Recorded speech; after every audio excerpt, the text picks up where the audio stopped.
as per the new guidelines are PM10, PM2.5, sulfur dioxide, oxide of nitrogen, ozone, carbon monoxide, and lead. There is no requirement that benzene you measure everywhere. There is no requirement that nickel and vanadium and all metals to be monitored. And the agencies who will do this monitoring will be generally the pollution control boards. The second type of monitoring is the monitoring under National Air Quality Monitoring Program. Here, this is the responsibility of the generally the CPCB and SPCB who are maintaining these 342 air quality monitoring stations. I think here the monitoring should be done for PM10, 2.5, SO2, NOx, ozone, carbon monoxide, lead, and benzoylfapyrene in the cities where it is exceeding. The 11 metro cities now, the benzoylfapyrene based upon the basic data, base data which we have, it seems that it is exceeding the 1 nanogram. So for the monitoring and the NECAM, this is required. And when you're collecting the PM10 sample, that one portion can be taken for analysis of benzoylfapyrene. So this is the monitoring under National Air Quality Monitoring Program. The third type of monitoring is coming in the critically polluted area, which maybe this type of study pollution control boards are doing, and the research institute also, because the 43 critically polluted area which has recently been declared, a lot of monitoring is required. And the parameters, I feel that because this is the critically polluted area, as I mentioned, that the major polluters are either industry or the vehicles. So we can take the polluters which are coming from these two sectors. For example, PM10, 2.5, SO2, NOx, ozone, lead, carbon, benzene, and benzoylfapyrene. I have tried to explain to you from which industry, which sector, what pollutant is coming from which industry. For example, PM10 is emitted by industry, various type of industry, thermal power plant, vehicles, etc. Then P2.5 are coming from DG sets, vehicles, and industry. Various type of industries are also emitting PM2.5. Sulfur dioxide is from thermal power station and industry. Oxide of nitrogen from vehicles and industry. Ozone is the secondary pollutant. It is not emitted by any industry, but industries are emitting hydrocarbon and NOx. And in presence of sunlight, the secondary reaction taken part, and then ozone is coming as a secondary pollutant. Then the lead is from the secondary lead smelters, where the areas where we do not have the secondary lead smelters, it is not required that we should monitor lead, because lead is totally phased out from the gasoline in our country. The benzene is coming from the petrol uses, because petrol is having the about 1% benzene. So in the gas station, petrol station, when you load and unload the petrol, or you fill your car with the petrol, this hydrocarbon vapors are coming which contain benzene. And also when you use in the petrol in the 2-3 wheelers, because in 2 wheelers we have the 2-stroke vehicles, so most of the fuels is coming as unburnt fuel. Unburnt fuel is unburnt hydrocarbon, which contains the hydrocarbon as well as part of the benzene. So benzene is coming from the places where large number of 2-wheelers are there, large number of 3-wheelers are there using the petrol, and the gas station, petrol stations.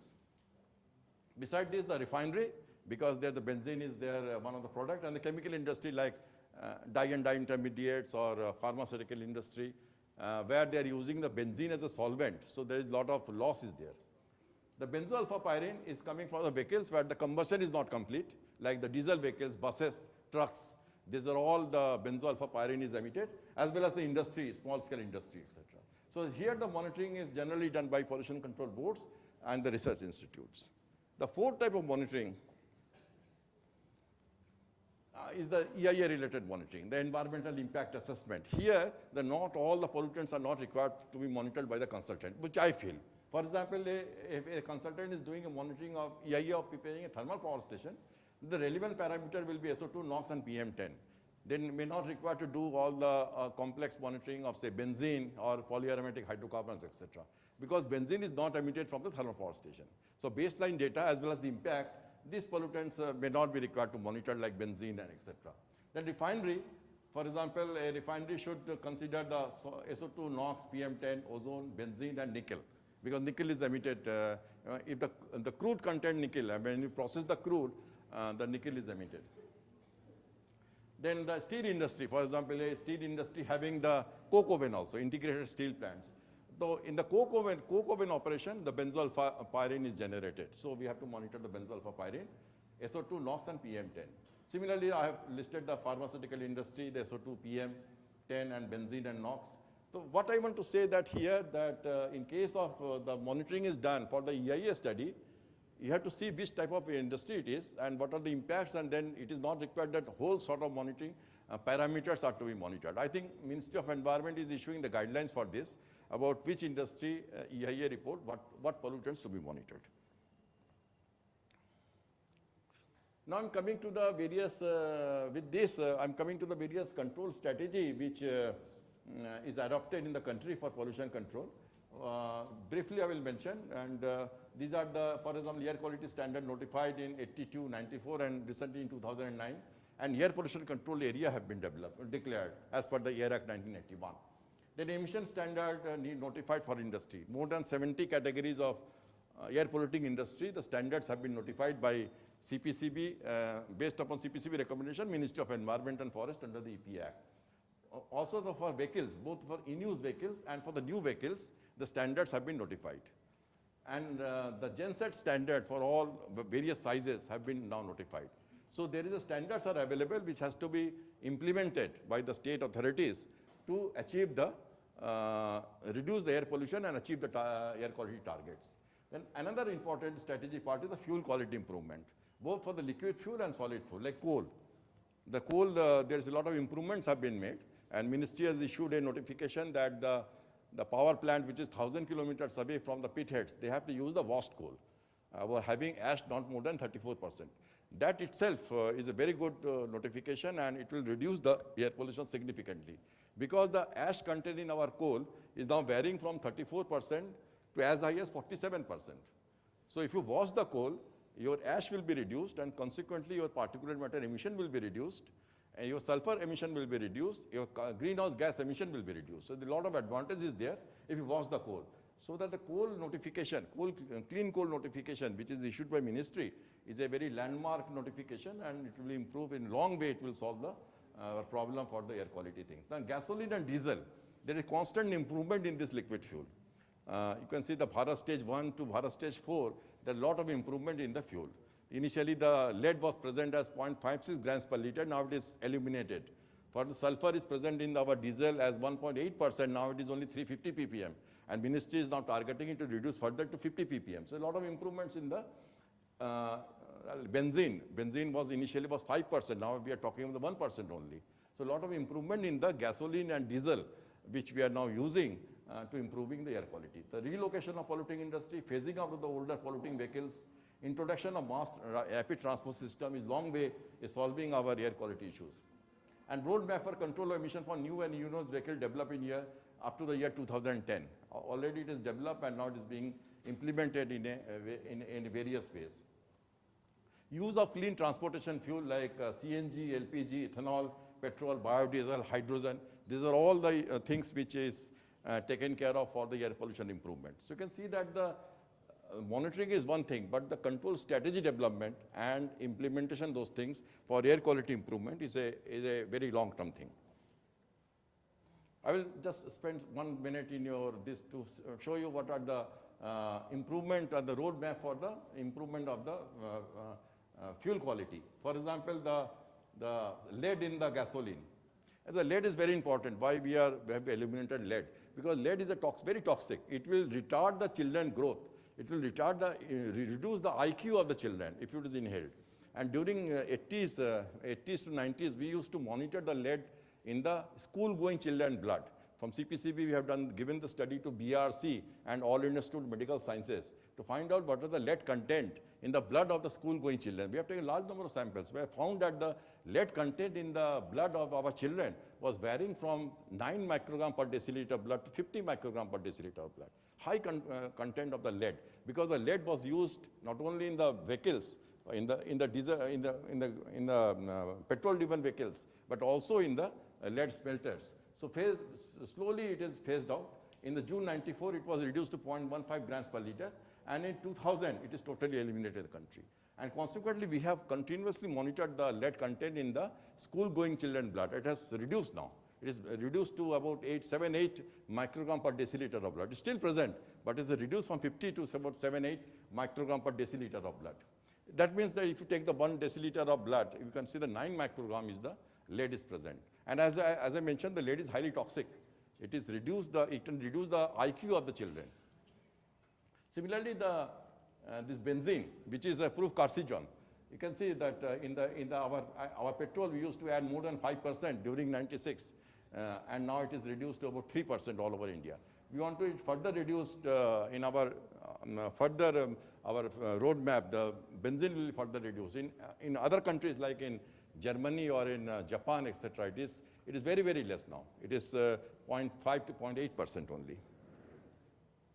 Similarly, the vehicle emission standards have been made stringent, and the sulfur in the gasoline is reduced. Now, sulfur present in the diesel and gasoline is directly related to what are your PM10 and PM2.5 level.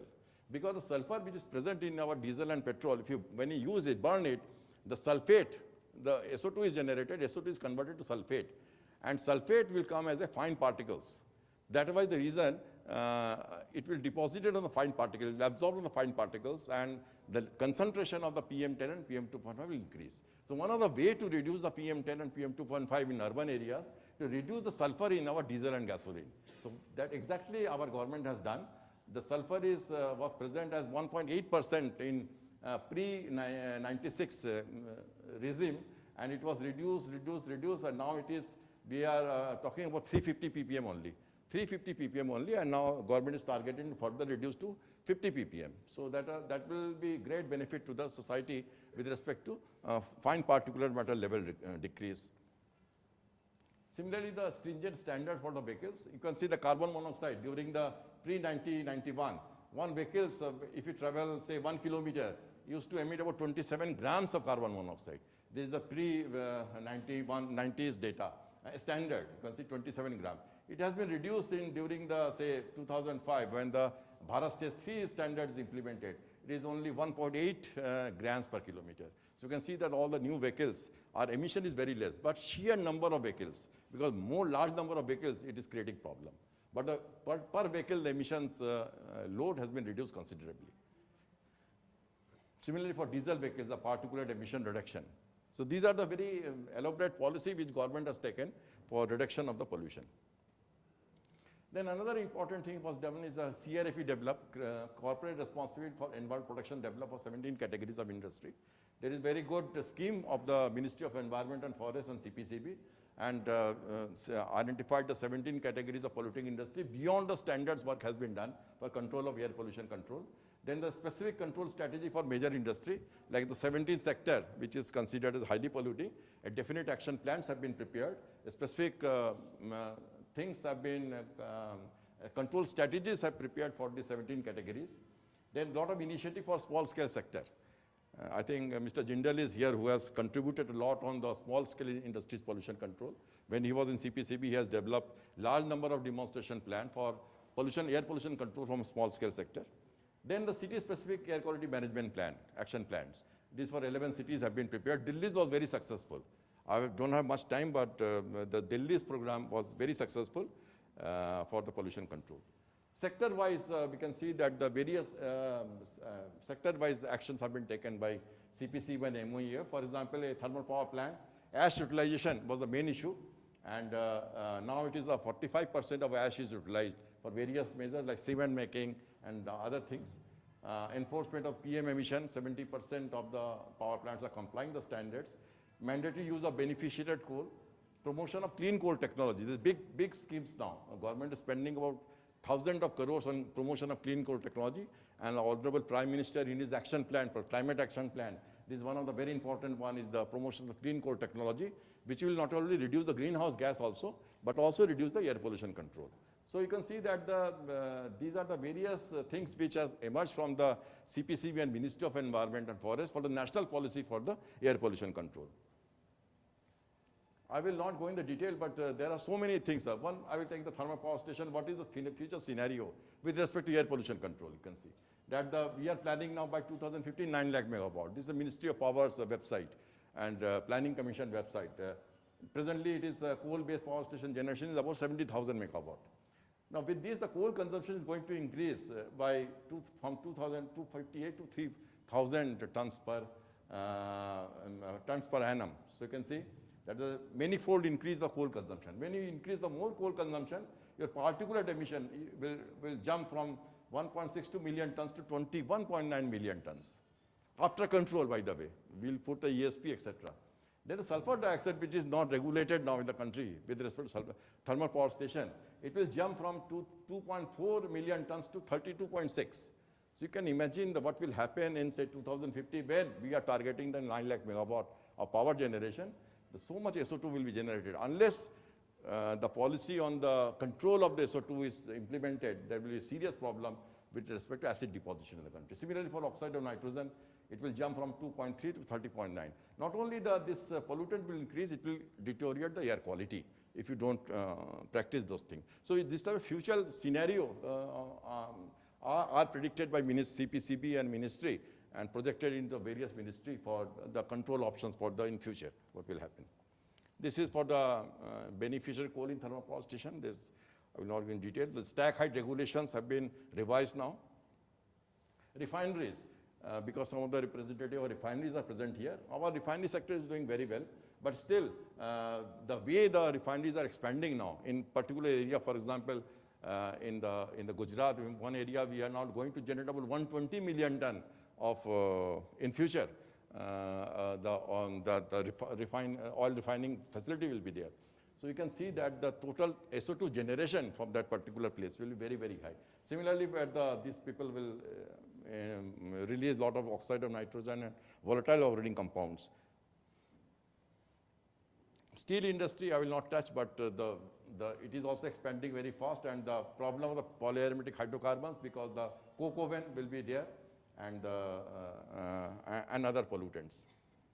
The small scale sector, again, the problem is still there. We have 3.5 million small scale industries in the country, and for various sectors, a lot of work has been done. But again, the problem is that the enforcement of those technology and standards in the country. Enforcement is very weak with respect to small scale industry like brick kilns and lime kilns and the reheating furnaces, induction furnace, arc furnace, etc.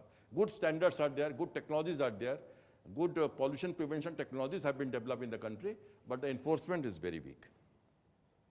I will not go into detail, but for every sector, small sector, the technologies have been developed in the country.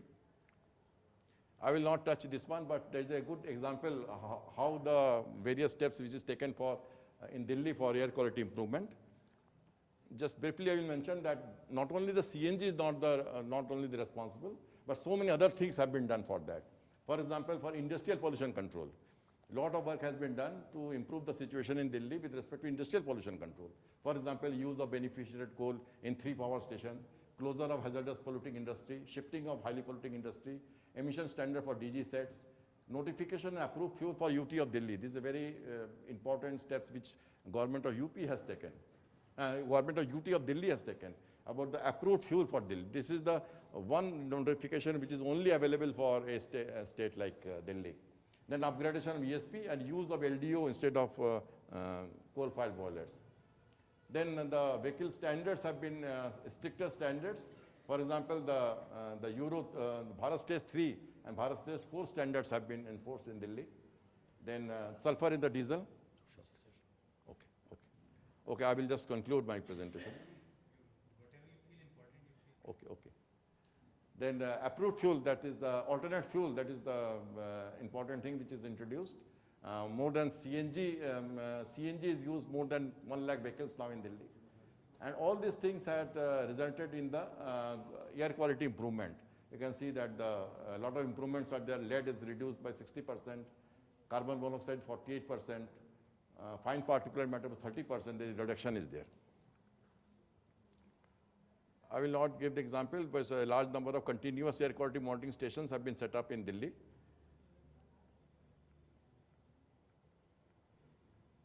And all the data are available in website of CPCB. That is the important thing. In the public domain, all the things are available now.